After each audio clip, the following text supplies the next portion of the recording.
Well. You're here because you've been reading a shit ton of fantasy. No? Well, you should be. So, we're in the middle of August and the summer's ending, and so you should definitely be reading more fantasy books because I'm reading more fantasy books, and I've seen a couple of people do fantasy rec lists and inspired me to make my own. This video here is a recommendation list basically to get someone started in the fantasy genre. I've separated this list based off 3 sections that progressively get more and more closer to just straight fantasy, no other subgenres really. The categories are YA, you have romantasy, and then just straight up fantasy. Disclaimer, I am not one for reading anything that doesn't feature romance. I know what I like. I like romance. I typically read or watch a lot of things that have romance. First started out, it usually guaranteed a woman. Because sometimes, like, where are all the women? None exist. I just love romance. I just love when 2 people fall in love and we get to see that story and all the dramatics. The more insane it is, the more I love it. Also, I love to watch 2 people fight and then fall in love. Like, you are so stupid. Like, you should kiss. That's it. If there isn't any romance, again, just anything that like features love, people in a relationship, even if it's like relationship is not and in a happily ever after, I don't require really a happily ever after, which I know is like no longer romance, but I do need to see 2 people in a relationship, even if that relationship is the worst thing that ever happened to that person. Because if that relationship or romantic relationship is not there, my enjoyment plummets. I'm less likely to pick up the book and I'm less likely to want to read it, which is actually really funny because I feel like I don't actually have many romance books on my TBR. I think I'm trying to diversify. I'm trying to diversify my assets and trying to read less romance and to reach for like more books of other genres, and I have found to be quite successful, so I do enjoy it, but I'm reading a bunch of romance at the same time because I have that craving. I have that craving. I need romance or I'll die. So let's start off with YA. In my young adult section, I only have 3 books because I'm not super one for YA. I've maxed out or aged out of that genre. I know a lot of people do enjoy it. I know a lot of adults do enjoy it, but for me personally, I just read so much growing up that I read so much of this genre specifically that it's no longer my favorite. I can't do it. I can't go back. We're starting off with Sinner's Isle by Angela Montoya, and this is a debut novel that is very medium to slow paced. It's a swoony adventurous romance that features Mexican folklore that's reimagined into a book featuring brujas, mermaids, and pirates. It follows a young girl named Rosalinda who wishes to escape from the island she has been forced to live for the majority of her life before she is to be sold and forever tied to the person who is the highest bidder, who wishes to use her for the innate power she possesses because she is a witch who has these very like an immense amount of talent and power and magic. This book focuses on love and family and what a person is willing to do for the ones they love. So Rosalinda is put in a very difficult position of choosing between her own personal freedom and independence and also the family she chooses, the family that she has to, and those loyalties that she has to other people, but like as well as put into conflict with the loyalties that she has to herself. The main conflict is Rosalinda in pursuit of her own freedom to free herself from the oppressive systems that has forced her to do the bidding and to force her to use her powers for other people, essentially have no free will of herself, and then forever be tied to this man who will use her until she has nothing else to give. It's like, if you're curious about fantasy and like want to enjoy a really like fantastical world with a bunch of like a whole cast of characters without it getting like too hung up on the mechanics, the nitty-gritty, or like a lot of details. A lot of fantasy I feel like is really overwhelming, especially just straight fantasy, because they just love to get into the details of it. It's a good book to introduce you towards fantasy as a genre because the romance is a front of that story, and anything like the fantasy of like magic and things like that is very low level. I feel like it's pretty straightforward magic system, and the fact that like only a few people can use it is not super prevalent in my mind as like what a fantasy book is. The next book is a very fan favorite of this genre. I feel like anyone who reads YA, anyone who reads like YA fantasy especially, has like already read or at least bare minimum heard this book. first published 5 years ago. Legendborn by Tracy Deonn is a part of the Legendborn cycle. I think actually the newest book just came out this year, Oathbound, and it's a contemporary fantasy with a strong romance subplot, but with more of a focus of like uncovering family secrets than like the actual love interest. It's a pretty slow to medium paced book that is part of an ongoing series, like I mentioned before. I think the fourth book has been announced, but I don't know if there's been a published date that's been announced. Reimagining this Arthurian tale, it has its own take on it. This book follows this 16-year-old girl named Bree Matthews and the recent death of her mother that is really affecting her. Bree has been recently accepted into the special program for very gifted high schoolers, and so she's just like a really typical normal southern girl. But that all changes when she witnesses a demon come out of nowhere and start attacking people. Like, how wild of a situation that was for her, who didn't even know magic existed outside of movies and TV. Let's just say she saw too much, and someone with a pseudonym Merlin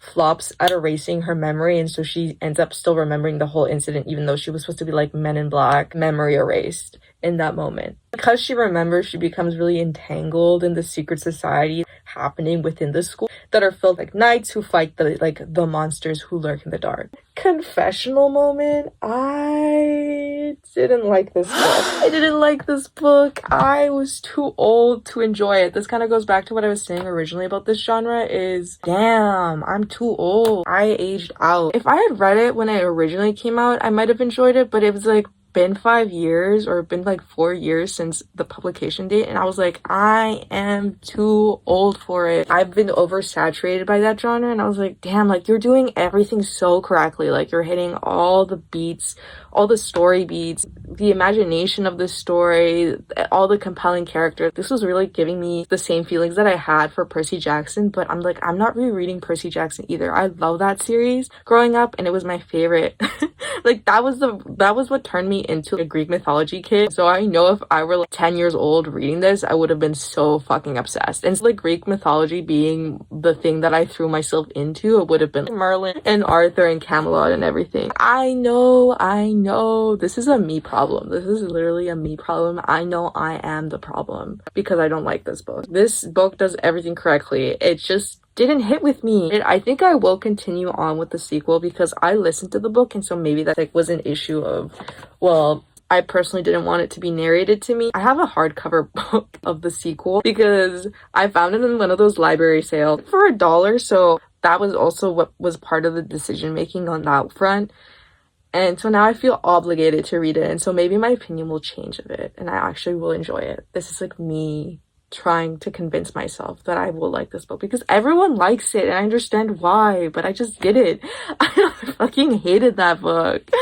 I felt so bored by it. I was like, damn, I am the problem. I'll take that L. But I'd still like recommend that book series because I think for most people, they will enjoy that. I'm just in the very small minority who didn't really, rhyme or reason. I think I'm also just have personal beef with YA as a genre. I side-eye any book that's YA. I'm pretty sure I'll hate you, and usually I'm correct. But why do I read it? I hate tomatoes, but let me continue and insist to eat tomatoes, even I fucking hate tomatoes. But here we are.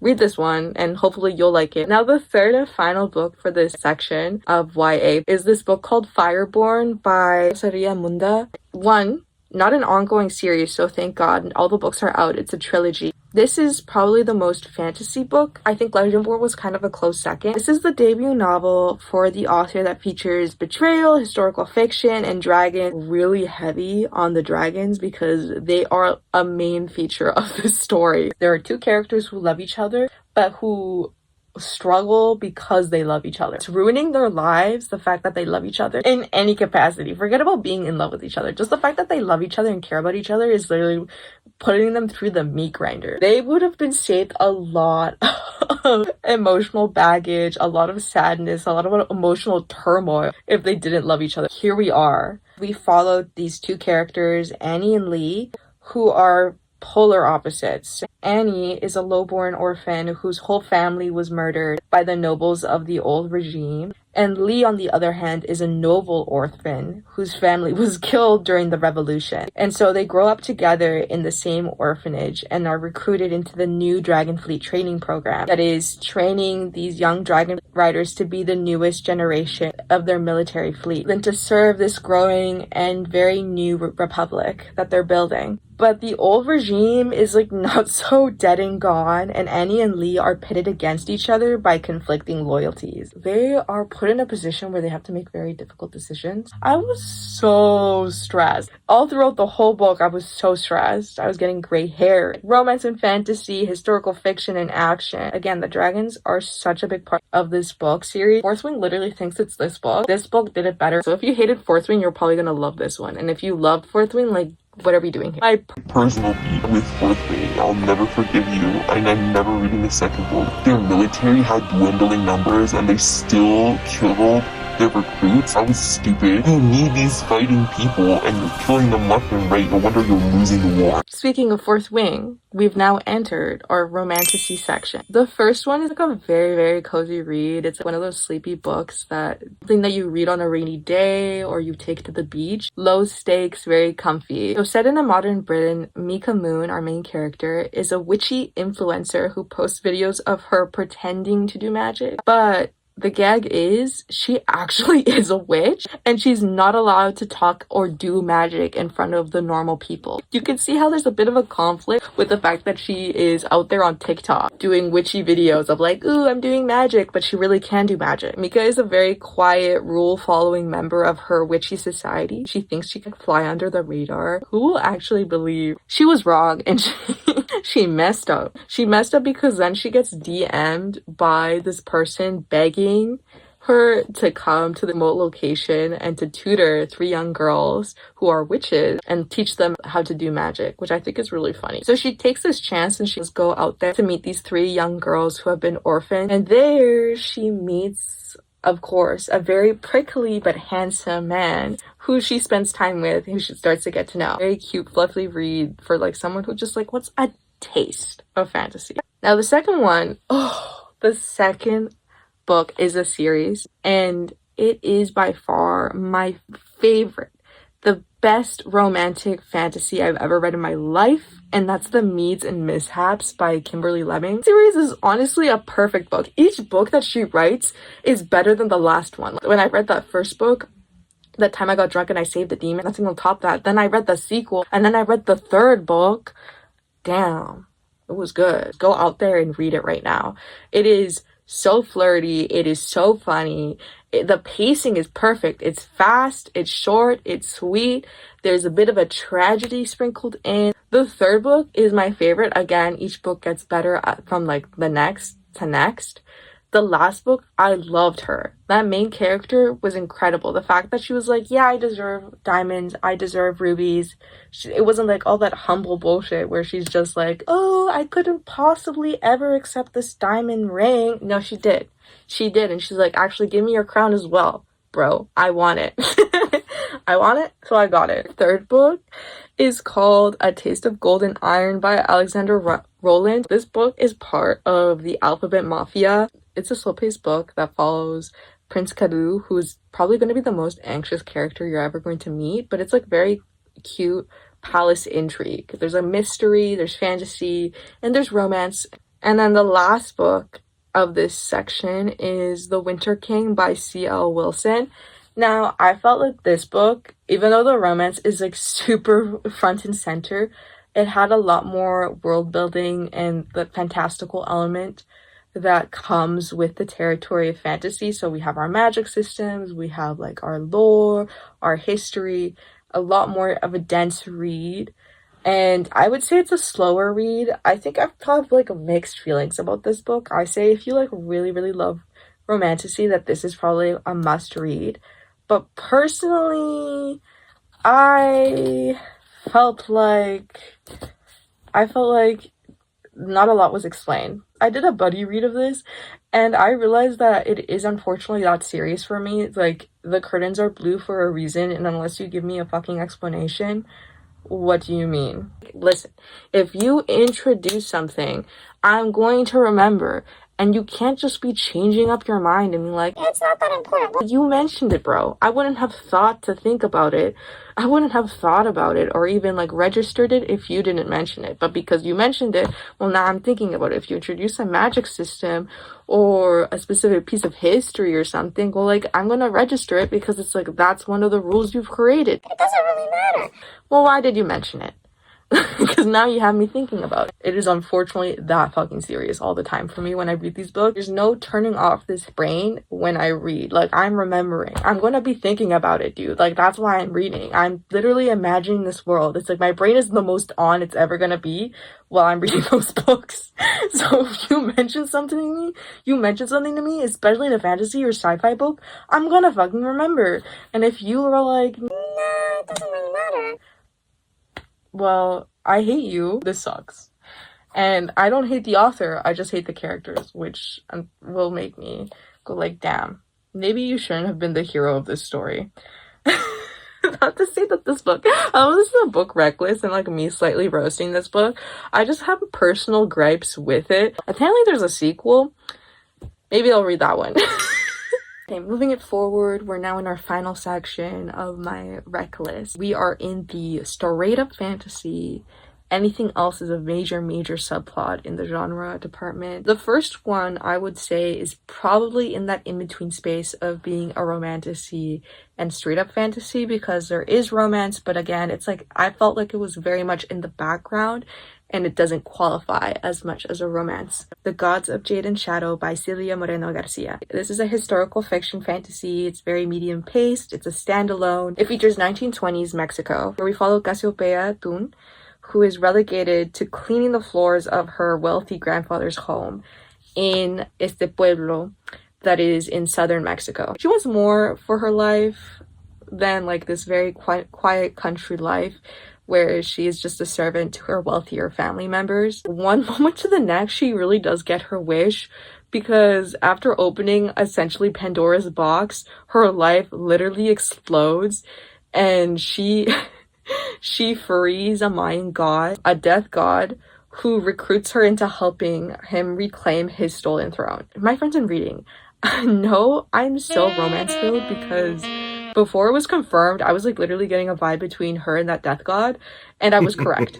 Spoiler, I was correct. Fun adventure journey. I highly recommend reading the audiobook. The next series is kind of a funny thing. I did a funny thing when I read this one. So the next one is the Winter Night Trilogy by Catherine Arden. Funny story, I was like on a mission to read Bear and the Nightingale because someone recommended it to me. And so when I went to the library, I was like, oh, I can't find it. It's like on loan or something. So I'll read another book from the same author, Catherine Arden. And so I borrowed Girl in the Tower. And it's the way that Girl in the Tower is a direct sequel to The Bear and the Nightingale. And I read that book without realizing that. Let me look up if the second book is out. And like, let me read it. And that's when I realized my mistake. That's when I realized I made a fatal mistake. I read the sequel. While I was reading that sequel too, what's like so fucked is that I was like, damn, they really throw you in the deep end with this. They like do not spare you any of these details. They're like, they just expect you to know what they're talking about, all these past events and like all this lore and things like that. Dude, they did not expect me to know that, because those past events did happen and they did tell me about it, but I was just not there to read it. Upon finding that I accidentally skipped book 1, I just read the third book and I finished the trilogy that way. And now I refuse to read Bear and the Nightingale because in my mind, that is now a prequel. That is a prequel to this duology that I read. And I don't read prequels. I don't watch prequels. That was definitely my mistake. Now, I still enjoyed that duology. 10 out of 10. I would highly recommend. But I would recommend people to read the first book and not do what I did, which was be a fool. It was a Russian folklore tale, so it had like magic, witches, kings, gods, and spirits, and it was really interesting because I never really read anything of that region in like a fantasy setting. It's usually we're like in Britain or Ireland or something, like that's usually where we are. Like, I feel like there's 10 million stories based off of Arthur and Camelot and Merlin in general. And so that's usually where in the world I am. So this was a really fun take. And so the next one is a really short read. It's Nettle and Bone. This is for people who really want a fast-paced book. It's a really short read. It's like a standalone if you don't really want to commit to fantasy. A really good, solid foundation for the world that you're immersed in. But it's very, very fast. And so it's like if you don't want to commit to something that is very long, because most of these fantasy books are like not going under than 300. And this just felt like a really easy way to taste of fantasy that's like more in depth, but like not 500 million pages long. This is definitely the book for you. The next book, I love this book. I love this book. I'm highly anticipating the sequel to this book. And it's Witch King by Martha Wells. This is another book, a part of the Alphabet Mafia. It starts out with a bang with our main character Kai waking up from being murdered and entrapped. And he literally wakes up from being murdered because this low-level mage is flopping and trying to steal his magic. And where's that lower mage now? He's at the bottom of the ocean because, like, bro, you tried to kill Kai. You tried to kill Kai again and you tried to steal from him. No. But the thing is, that lower mage wasn't actually the one to kill him. And so Kai literally doesn't know who killed him. He doesn't know how long ago it was. Like, he doesn't even know why. And then it's like, where are all his friends and families? It's been a minute since he's seen them, since, you know, he got murdered. This demon, Kai, who is having probably the worst day of his life and like having a perpetual headache after headache. He does not like any of the answers that he gets from this story, but he's always plotting, and he's a very funny character. I love his point of view. He just has like he always has a witty remark. I wait for the sequel. It comes out this year and I'm very excited. Highly anticipated read. We are at the final and last book. We are at the last book of this recommendation list, and this is like a divisive book for me. It is Black Leopard Red Wolf, and unfortunately I don't think I'll ever shut up about this book. I think I'm going to be talking about this for a very long time just because it pissed me off, and also it pissed me off again because I actually really like that book now, and I'm going to read the sequel, and the third book is still not out, and I'm waiting. It's a trilogy, and the third book hasn't been published yet. There is no cover. There is no publication release date. So I'm just waiting. Black Leopard Red Wolf is a first-person point of view story, which is like it has like a really meta thing going on where we have our main character Tracker. We start off, he's imprisoned. He is telling 6 different stories to his jailer because that will earn his freedom. He's basically entertaining the person that he is jailed by. As Tracker narrates the story. He is the most unreliable narrator you'll ever meet in your life. Like, he does not give a fuck about most things. He does not give a fuck about the truth. He will literally circumvent and lie to himself. You don't even realize he's lying because he's like, he fully believes it with his whole chest. He was in love with a man. He was so obsessed with him. He doesn't even realize that he's in love with that man. It's so messy. It's so complicated. Now, this is a dark high fantasy book. This is why it's at the end of the list, because if you haven't read any fantasy, if you have a hard time with difficult reads, and like this has like a lot of triggers in this book, I'd say like tread carefully. If you're easily triggered by things or you're sensitive to some subjects, like please do read the warnings or even just like read the spoilers, because it does not pull its punches. Like, a lot of bad things happen and there is no payoff. It is an unhappy ending, and unfortunately I am obsessed. So that's my list. Thank you for watching this video. I had a lot of fun talking about all these different books. I'm starting to realize that I actually really do enjoy fantasy, and a lot more than I ever originally thought. I think that as I get more and more into this genre, I find like a lot of like very different books, but like such like different rich worlds that I really love. And so let me know if I missed any of your favorite books. I probably did. There's so many books in this genre, and give me any recommendations because I probably will read anything.